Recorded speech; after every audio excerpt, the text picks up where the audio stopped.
My name is Frances Anderton. I've been covering design and architecture for many years, most specifically on KCRW, where I have been hosting a show called DNA, Design and Architecture. It's really a huge honor to be part of a conversation about the great Paul Revere Williams, the architect who made such an impact on Los Angeles and is now getting really his due. There's a renaissance of interest in the work of this man.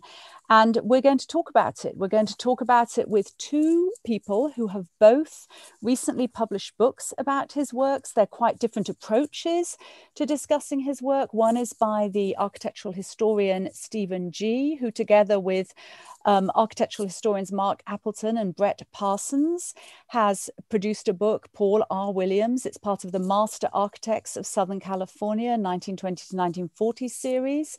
His prior book was Iconic Vision, John Parkinson, Architect of Los Angeles. And we're also joined, such a pleasure, by Jana Ireland. She is a photographer and she has recently published a book by Angel City Press. The book is Regarding Paul R. Williams, a Photographer's View. We'll hear more about what she means by that when we get to her. But we're going to kick off quite quickly, if we can, with Stephen Gee. Just tell us briefly about Paul Williams. Who was he? What kind of work did he do? And show us some of his buildings, and then we will hear from Jana about her own interpretation of his work. Well, Paul Williams is fascinating on so many different levels. I mean, primarily, I think he's fascinating because his story is so improbable that the idea that an orphan son of an African-American fruit and vegetable seller would go on to become really not only a successful architect, but by 1940, the architect and engineer really describe him as the dominant residential architect, on the west coast of the United States. Williams designs more than 3,000 houses, often working in neighborhoods that he himself wouldn't be allowed to live in. He was, according to the colleague Jay Johnson, who worked with him, a master of creative eclecticism. He worked in numerous styles and always had a sense of confidence about his work. His designs were graceful yet relaxed. There was a coherence to his design. Even though early on, particularly, he worked perhaps around the conventional demands of his clients, he always managed to offer signature elements, had a close attention to detail. And I think what really defines Williams' work is really a mastery of harmonious proportions. If you look at a Williams house, it's very graceful, it's very elegant. And, it's easy to understand why, people would have seen his properties and decided that that's the kind of house that I would have wanted. So, that's a little bit of an overview. I must say I'm a huge fan of Jana's work. I think she's done a wonderful job in interpreting him. And one of the difficulties about designing houses for rich folks is that rich folks always have enough money to come in and ruin them later. So I think Jana, you did a great job of bringing his work to life, and I really enjoyed your book. Yes, agreed. And what's so interesting, obviously, about Paul R. Williams was the sheer breadth of his work. So yes, he was doing houses for rich people, which unfortunately these were in milieu that he himself might not have been welcome to, as you have just alluded to. And but then he also was doing housing for fellow African Americans and many civic buildings, and we'll hear about that too. Let's bring in Jana. Are you there, Jana? I'm here. It's so odd because I can only see one of you at a time. So anyway, there you are. So Jana Ireland, let's talk about you. And you come to this as a photographer, not so much as an architecture historian, but you're very passionate about architecture. Here's your book, front page, regarding Paul Williams. What does that mean exactly?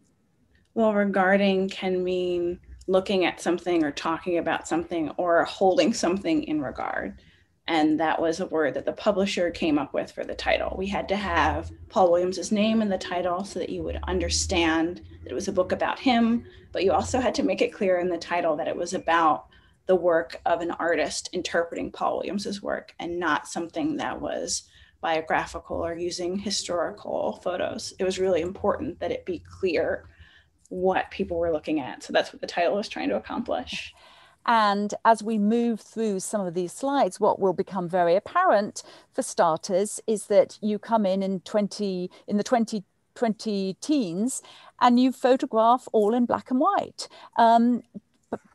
There's aesthetic reasons for that. Tell us. One thing that photographing in black and white allowed me to do was really tie a lot of the different structures together. So Paul Williams worked for 50 years as an architect, and that means that there are 50 years worth of buildings to look at in lots of different styles, lots of different time periods.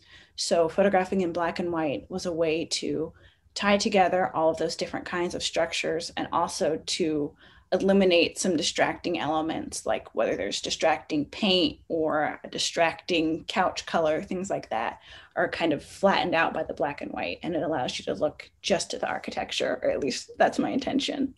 And when you say distracting elements, I have to say, I think back to an image that we saw earlier when Stephen was talking, and there was a lot of frou-frou in that living room. And there was a very decorative quality to that living room that we just saw. I'm not sure what year it was, but there we go. Yes. So anyway, so what you've come in and done and is you've in a way sort of abstracted these rooms into a monochromatic and very sort of gentle presence. There's something sort of chiaroscuro about your images. Speak to the image that we just saw, actually, that just passed. The other aspect of your photographs that is so intriguing is how you sort of home in on elements of his buildings, like you've done here. What is this image, and what were you looking for? This is actually a picture of his own house in Lafayette Square that he designed for himself and his wife. And one thing that pops up again and again in his designs are curves, really beautiful curves in walls and in ceilings and doorways all over the place. So I wanted to capture this curve on the outside of his house that was sort of, advertising isn't the right word, but that was sort of making that part of his interest in designing public in his own house, saying this is important to me, I guess. That's how I think of that curve. And the front cover has a curve. So yes. Again, so those curves were inside, outside, every which way. Yes, and in all different styles. And that doesn't mean that they're everywhere in every building, but as I continue to visit all of these different structures, I find that they pop up again and again, and I'm always looking for them. So that's so interesting. And Stephen, chime in if you're there.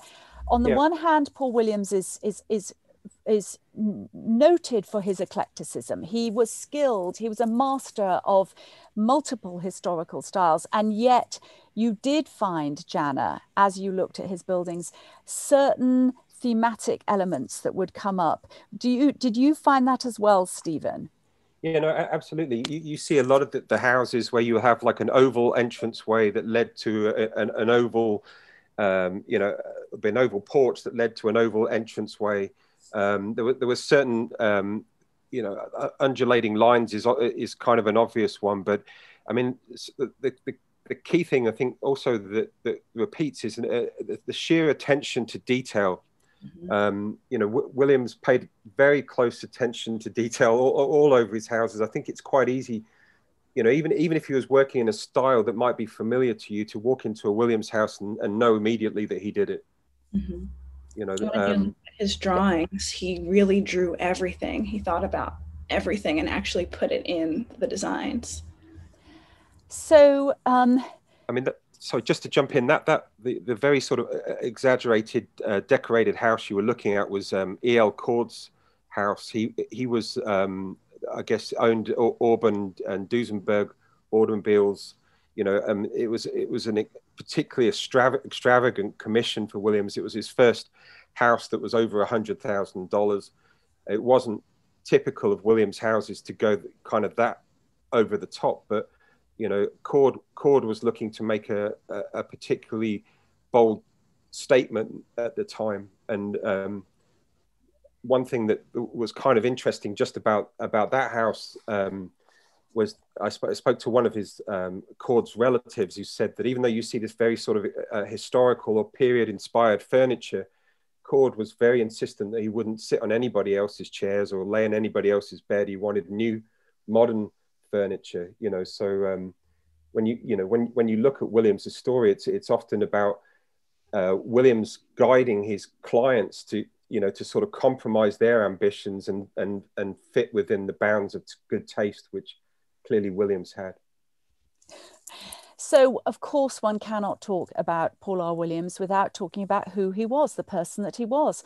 African-American, first member of the AIA, I think, west of Mississippi, and first licensed black architect, 1921. I mean, broke some glass ceilings, belatedly won the AIA gold medal, has fascinated so many people because of the indignities that he had to put up with in carving out this career, in working for these affluent white clients in whose houses, under other circumstances, he might not be welcome.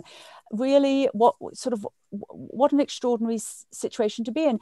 Let's go back to Jana, because Jana, you have looked at Paul Williams through that lens as well as through your photographer's lens. Tell us, can you, about your particular concern with that aspect of Paul Williams' legacy? Just as a Black person moving through the world today, it is very interesting to think about this person who was born almost 100 years before I was born, navigating the world and trying to build this career for himself, and knowing that I think in his generation and trying to be professional, there's no Instagram version of Paul Williams who's telling you everything that he's feeling or thinking. So there's a degree to which we'll never know how he felt about these things, how he dealt with these things. And I'm completely comfortable with the fact that I'll never know, but it's also something that keeps me thinking about his work and keeps me interested in finding more and more of his work, in addition to the work itself. So there are a couple things that keep me returning to this. And you, Jana, are yourself very interested in what you've referred to as Black creativity. Can you just explain that a bit more?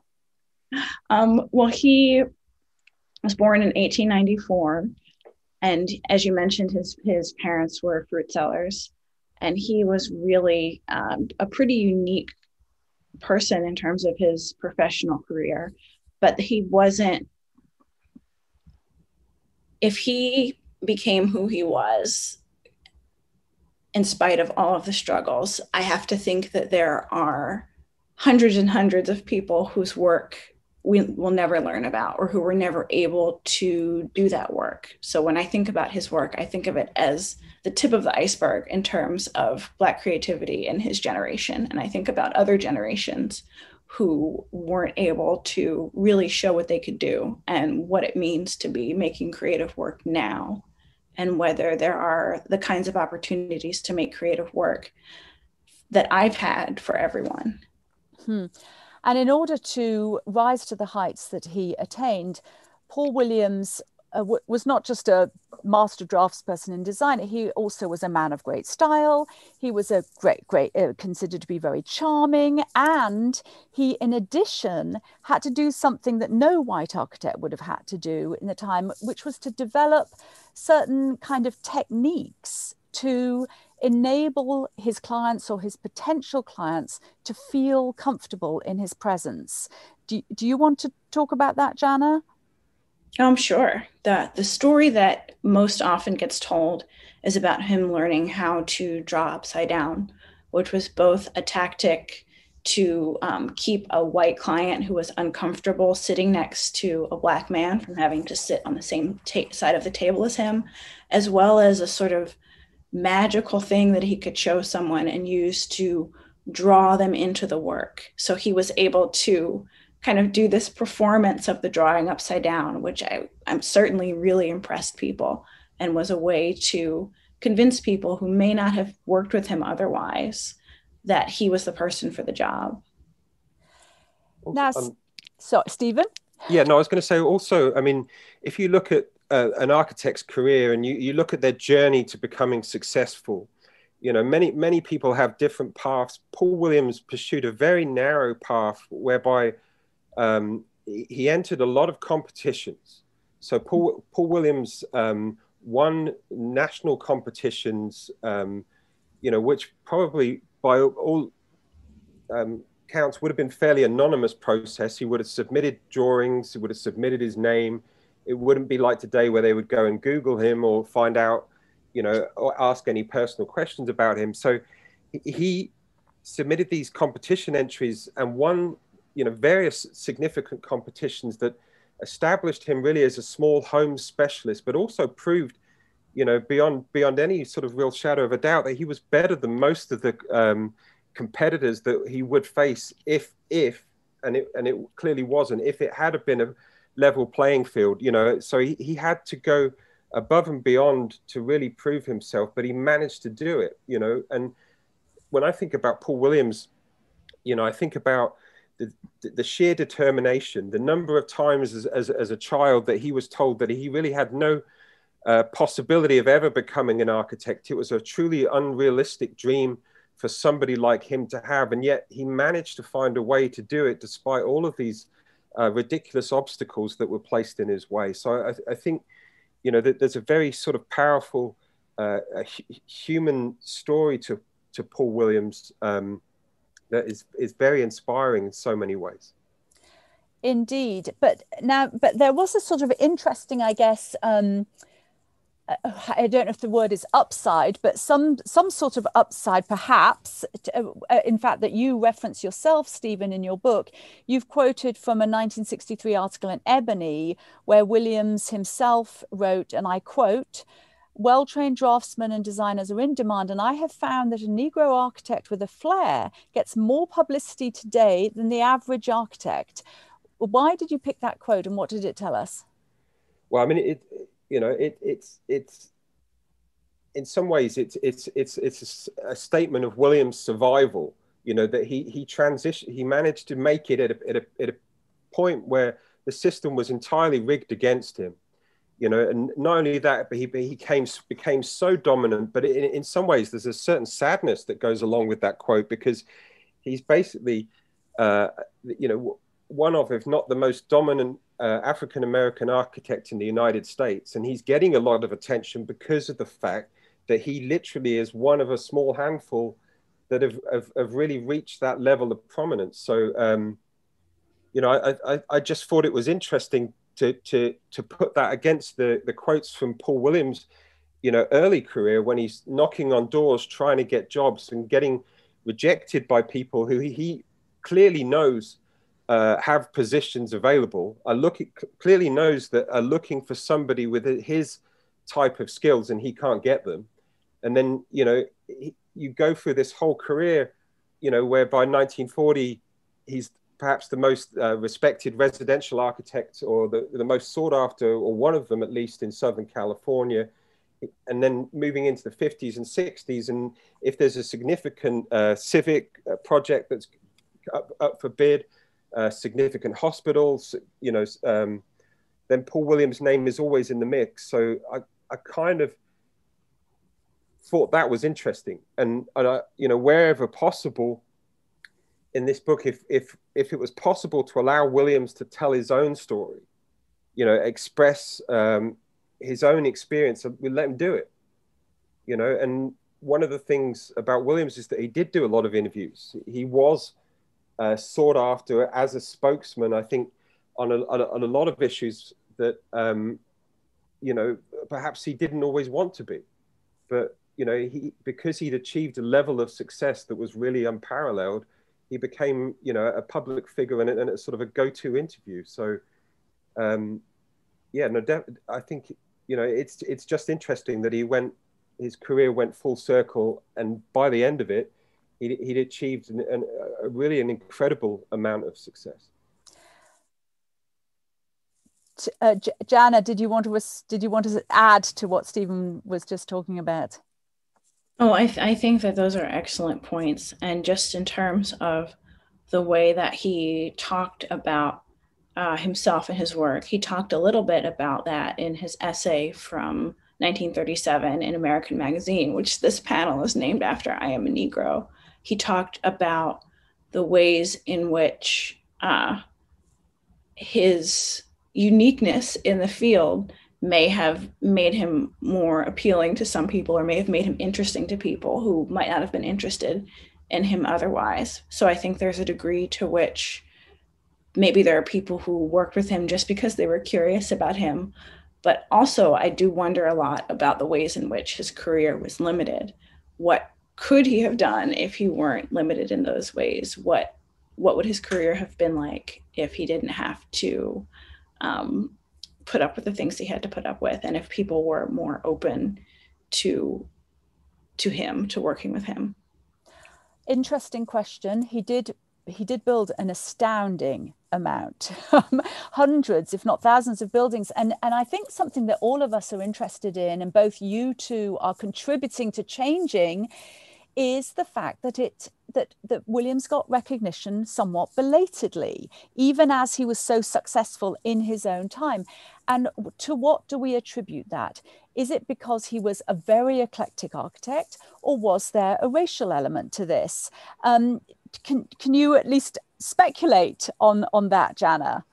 I think both of those things are true. I think that there's a degree to which other architects may not have recognized him during his time. So he might have been popular among people who were buying homes in California, and he might have worked with a lot of other architects who were his contemporaries, but maybe as a whole in architecture, he didn't get his due because he was doing so many different things. And people may have thought he doesn't have a singular vision, instead of he can do all of these things. And that is really incredible in itself, and not something that everyone can do. Sure.